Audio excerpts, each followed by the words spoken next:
हर रोज एक नई कहानी देखने के लिए चैनल को सब्सक्राइब करें और बेल आइकन दबाना ना भूलें। कल्याणी आरुषि की सौतेली सास थी, जिसके एक नहीं बल्कि 5 बच्चे थे। बड़ी लड़की दीक्षा, छोटी लड़की राधिका, तीसरी लड़की कविता, चौथी लड़की रुचि और 5वां बेटा अमित। लेकिन कल्याणी ने कभी आरुषि के साथ कोई सौतेलापन नहीं रखा था। फिर भी आरुषि ने अपने मायके वालों के भड़काने के चलते कल्याणी को कभी दिल से अपनी सास नहीं माना था। लेकिन उसका पति राजेश अपनी सौतेली माँ को सगी माँ से ज्यादा पसंद करता था। ऐसे ही एक दिन सुबह के समय राजेश अपने कमरे में तैयार हो ही रहा था कि तभी आरुषि वहाँ आकर कहती है, आज ये सवारी इतनी जल्दी तैयार होकर कहाँ जा रही है? अभी तो आपके ऑफिस का समय नहीं हुआ।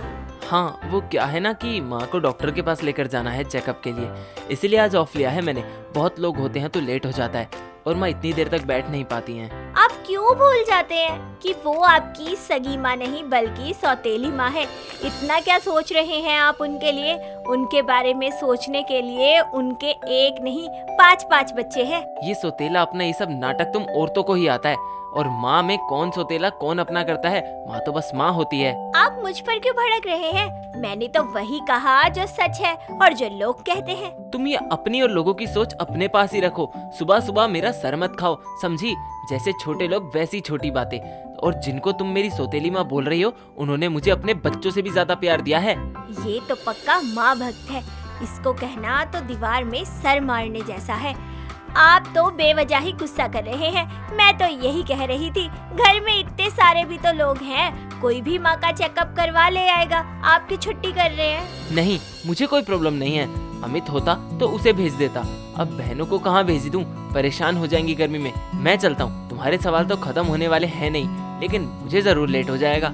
राजेश इतना कहकर वहाँ से चला जाता है और अपनी माँ कल्याणी को लेकर चेकअप के लिए जाता है। यूं ही कुछ समय बीतता है, लेकिन आरुषि की हरकतों में कोई सुधार नहीं आता और वो हमेशा अपने पति राजेश को उसकी सौतेली माँ और भाई बहनों के प्रति भड़काती रहती थी। लेकिन राजेश पर उसकी बातों का कोई असर नहीं था। ऐसे ही एक शाम के समय राजेश थका हुआ ऑफिस से घर आता है। तभी उसकी सौतेली बहन दीक्षा उसके लिए पानी लेकर आती है और उसे पानी देते हुए कहती है, भैया ये लीजिए पानी, और मुझे आपसे एक हेल्प चाहिए थी। बोलो दीक्षा, ऐसी क्या बात है जिसके लिए तुम्हें इतना सोचना पड़ रहा है मुझसे बोलने से पहले? भाई, पहले की बात और थी, अब शादी हो गई है आपकी भी अपनी लाइफ है, इसलिए बोलने से पहले सोचना पड़ता है। तुम उन सब की टेंशन छोड़ो, तुम बताओ तुम्हें क्या परेशानी है? भाई, मुझे कुछ पैसों की जरूरत है। अगर आपके पास होते हैं तो आप मुझे दे देते। कितने चाहिए? 5000 चाहिए भाई। ओके, तुम सुबह कॉलेज जाते समय अपनी भाभी से ले लेना। ओके, अब मैं चेंज करके आता हूँ। राजेश इतना कहकर जैसे ही अपने कमरे की तरफ आगे बढ़ने लगता है, वैसे ही उसकी राधिका और कविता नाम की 2 सौतेली बहनें उसके पास आती हैं और उससे पैसे मांगती है, जिस पर राजेश उन्हें अपना एटीएम कार्ड निकाल कर देते हुए कहता है, एक काम करो तुम लोग, ये लो मेरा एटीएम कार्ड। जिसको जितने पैसे चाहिए ले लो और अपने ही पास रखो। तुम लोगों को जब भी पैसे की जरूरत पड़े निकाल कर इस्तेमाल कर लेना। भाई, आप कितने अच्छे हो। सच में हम बहुत किस्मत वाले हैं जो भाई के रूप में आप हमें मिले। आपकी वजह से हमें कभी पिता की कमी महसूस ही नहीं हुई। हाँ भैया, राधिका दीदी बिल्कुल सही कह रही है। हम तो सच में बहुत किस्मत वाले हैं। वो तो है ही, इसमें सोचने वाली क्या बात है? जिसका भाई इतना समझदार हो, उन बहनों को और क्या चाहिए? अच्छा ठीक है, अगर मेरी तारीफ पूरी हो गई हो तो अब मुझे जाने दो चेंज करने। जी भैया। अपने पति राजेश और अपनी सौतेली बहनों की सारी बातें उनसे कुछ दूरी पर खड़ी आरुषि सुन रही थी, जिसके बाद वो अपने मन में कहती है, सौतेली माँ कम थी क्या लूटने के लिए, जो अब इन सौतेली बहनों ने भी आकर मेरे पति को लूटना शुरू कर दिया। अरे अगर ऐसा ही चलता रहा तो ये लोग मिलके मेरे पति को कंगाल बना देंगे। अब मुझे ही ध्यान रखना पड़ेगा। आरुषि अपने आप से इतना कहकर गुस्से में वहाँ से चली जाती है। ऐसे ही कुछ समय और बीतता है। तभी एक दिन आरुषि किचन में खाना बना रही थी। तभी उसकी सौतेली सास कल्याणी एक खत लेकर उसके पास आती है और उसे सर पर कपड़ा बांधे देखकर उससे कहती है, बहू, मैं तुझे सुबह से देख रही हूँ कि तू सिर पर कपड़ा बांधकर घूम रही है। मुझे लगता है तेरी तबीयत ठीक नहीं है। तू आराम कर ले, मैं खाना बना लेती हूँ। हे भगवान, नाटक तो देखो जरा इनका। जब ये सुबह से देख रही है कि मैं सर पर कपड़ा बांधकर घूम रही हूँ, तो ये अब आई है मेरे पास जब इनके ऑफिस जाने का टाइम हो गया, ताकि उनके सामने मुझे गलत बना सके। बोल बहू, क्या हुआ? ये क्या अपने आप में ही मंत्र मारे जा रही है? जो बोलना है खुल के बोल। ऐसा कर, हट, मैं ही बना लेती हूँ। नहीं माँ जी, बस थोड़ा सर दर्द हो रहा था, ठीक हो जाएगा। आप बताइए, आपको कुछ काम था? हाँ बहू, ये तेरे देवर अमित का खत आया है, मुझे पढ़कर सुना दे क्या लिखा है। मैं तो पढ़ी लिखी नहीं हूँ ना। जरूर इसको भी पैसे चाहिए होंगे, तभी तो खत भेजा है। लाइए माँ जी, मैं पढ़ के सुनाती हूँ। माँ जी, इसमें लिखा है, मैं ठीक हूँ, पढ़ाई अच्छी चल रही है और अब आपको पैसे भेजने की ज़रूरत नहीं है। मुझे जॉब मिल गई है, अब मैं पढ़ाई के साथ साथ जॉब भी करूँगा। क्या बात है बहू, तूने तो दिल खुश कर दिया ये खबर सुनाकर। मैं अभी राजेश के आते ही उसे ये खबर देती हूँ। हे भगवान, अगर माँ ने उन्हें बताया तो वो सीधा अमित को फोन करेंगे और सबको पता चल जाएगा कि मैंने गलत खत पढ़ा था। अमित ने पैसे के लिए मना नहीं किया था, बल्कि पैसे मांगे थे फीस के लिए।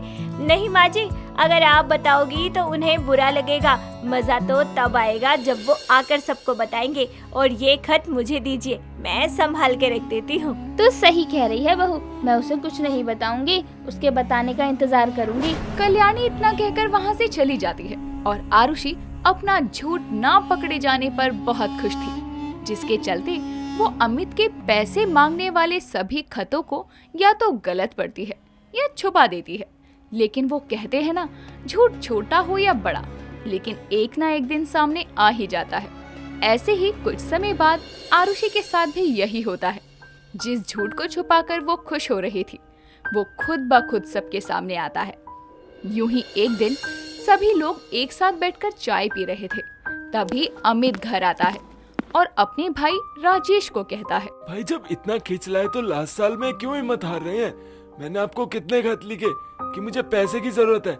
अगर हॉस्टल में फोन अलाउड होता ना तो मैं आपको फोन भी करता, लेकिन आपने एक का भी जवाब नहीं दिया, ना ही पैसे दिए, इसलिए कॉलेज वालों ने मुझे निकाल दिया है। तू क्या बोल रहा है? मुझे कुछ समझ नहीं आ रहा है, क्या बात है? बेटा, तूने तो अपने सभी खतों में यही लिखा है कि तुझे पैसों की जरूरत नहीं है, तुझे नौकरी मिल गई है, अब तो काम भी करेगा तू और पढ़ेगा भी। मुझे तो बहू ने यही पढ़कर सुनाया था।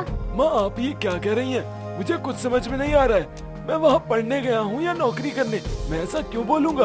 एक मिनट रुकिए आप लोग, मुझे सब समझ में आ रहा है। ये सब आरुषि का ही किया धरा है। सच बोलो आरुषि। राजेश इतना कहकर आरुषि का हाथ अपने सर पर रखकर सारी बात पूछता है, जिस पर वो झूठ नहीं बोल पाती और सारी सच्चाई सबके सामने बताती है।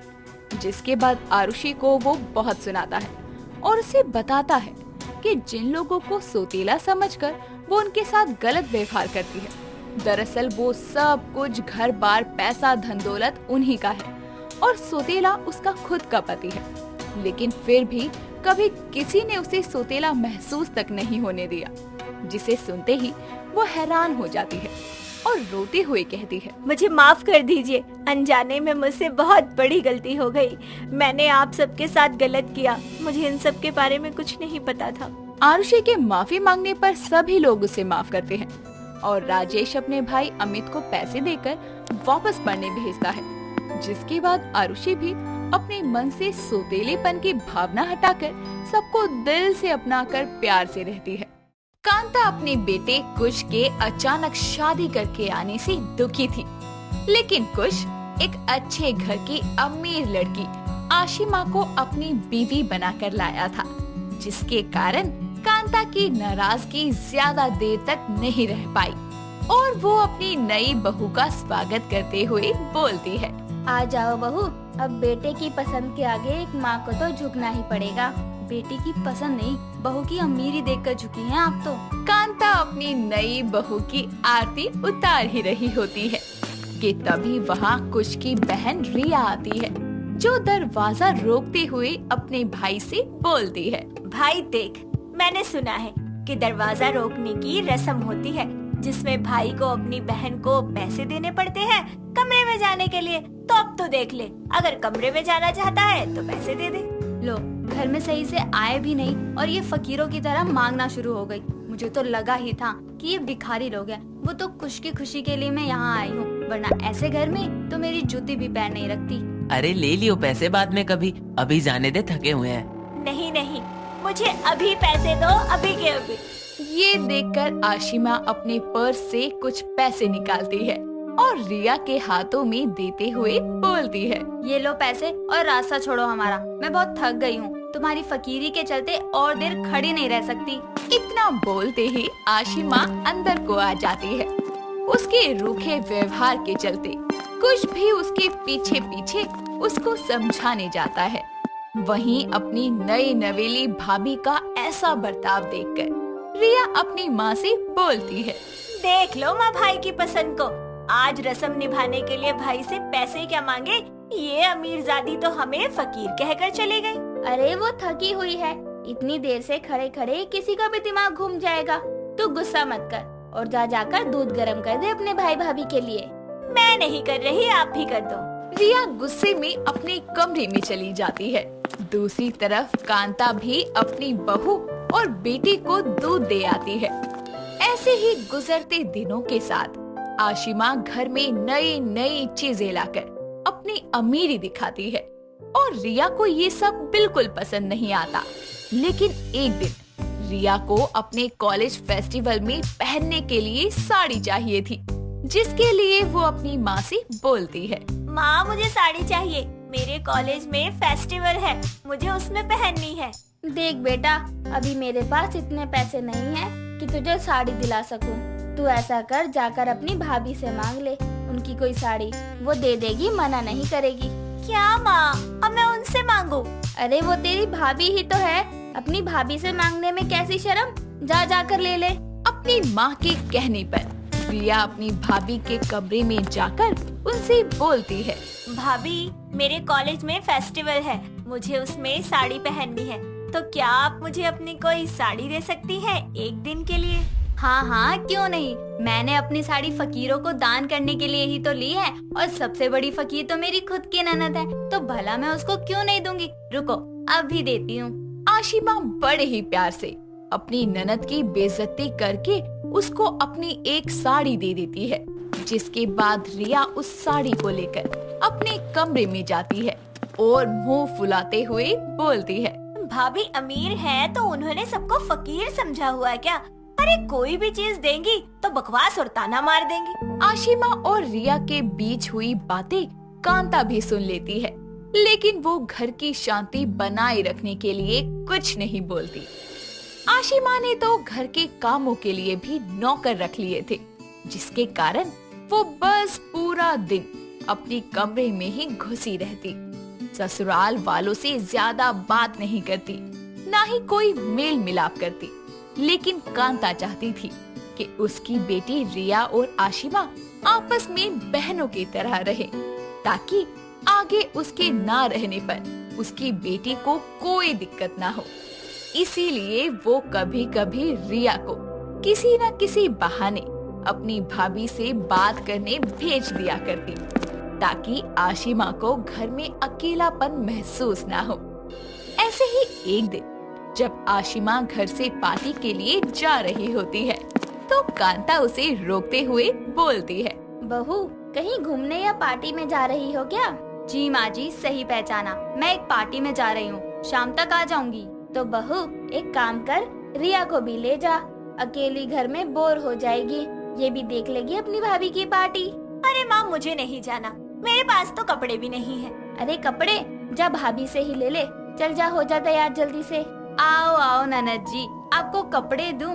फकीर कहीं की, हर वक्त मांगने को तैयार रहती है। आशिमा एक ड्रेस रिया को दे देती है, जिसके बाद रिया तैयार होकर अपनी भाभी के साथ एक बड़े से रेस्टोरेंट में जाती है, जहां आशिमा की अमीर सहेलियां भी आई होती है, और उनमें से एक नताशा नाम की दोस्त रिया को साथ देखकर बोलती है, अरे आशिमा, ये तो तेरी वो पुरानी ड्रेस है ना जो तू कह रही थी फेंकने वाली हो गई है। हाँ यार, लेकिन मैंने सोचा फेंकने से अच्छा किसी फकीर को दान दे दूं, और मेरी ननद से बड़ी फकीर तो कोई है ही नहीं, जब देखो तब मांगती रहती है फकीरों की तरह। शादी के पहले दिन पैसे मांग रही थी, एक दिन साड़ी मांग रही थी, आज यहाँ आने के लिए भी मेरे से ही ड्रेस मांगी। तो मैंने सोचा चलो थोड़ा दान पुण्य ही कर लिया जाए, एक फकीर ननद को अमीर भाभी मिल गई जो हमेशा उसकी फकीरी को ढकती रहेगी। सही है, मौज हो गई इसकी तो। पार्टी में मौजूद रिया भी ये सब सुन लेती है। सबके सामने अपना मजाक बनने पर उसकी नजरें शर्म से झुक जाती है और वो पार्टी को बीच में छोड़कर घर चली जाती है। घर आकर उदास होकर वो अपने कमरे में रो रही होती है। कांता के लाख पूछने पर भी वो अपनी भाभी के बारे में एक शब्द भी बुरा नहीं बोलती। लेकिन उस शाम जब कांता अपने बेटे बहू के कमरे से गुजरती है तो उसके कानों में अपनी बहू की बात पड़ती है जो अपने कमरे में कुश से बोलती है। पता है कुश, आज मैंने तुम्हारी फकीर बहन को अच्छा सबक सिखाया। अपनी सहेलियों के सामने ऐसा बेइज्जत किया कि दोबारा वो फकीरों की तरह मुझसे कुछ नहीं मांगेगी। तुम पागल हो क्या आशिमा? मेरी बहन कोई फकीर नहीं है, समझी? अरे तुम उसकी भाभी हो और ननन भाभी को तो बहनों की तरह रहना चाहिए। माना तुम अमीर हो, लेकिन उसमें उसकी क्या गलती? उसने तो तुमको अपनी भाभी समझकर हक से कुछ मांगा, लेकिन तुम उसको फकीर समझोगी। ये उसको पता होता तो वो कभी तुमसे कुछ मांगती ही नहीं। ये सुनकर कांता भी कमरे में आती है और अपने बेटे की बात से सहमत होकर बोलती है।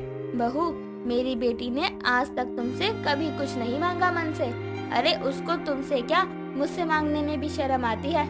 वो तो मैंने उसे बोला, मुझे लगा तुम दोनों एक दूसरे की चीजें इस्तेमाल करोगी तो आपस के रिश्ते में प्यार बढ़ेगा, लेकिन मैं गलत थी।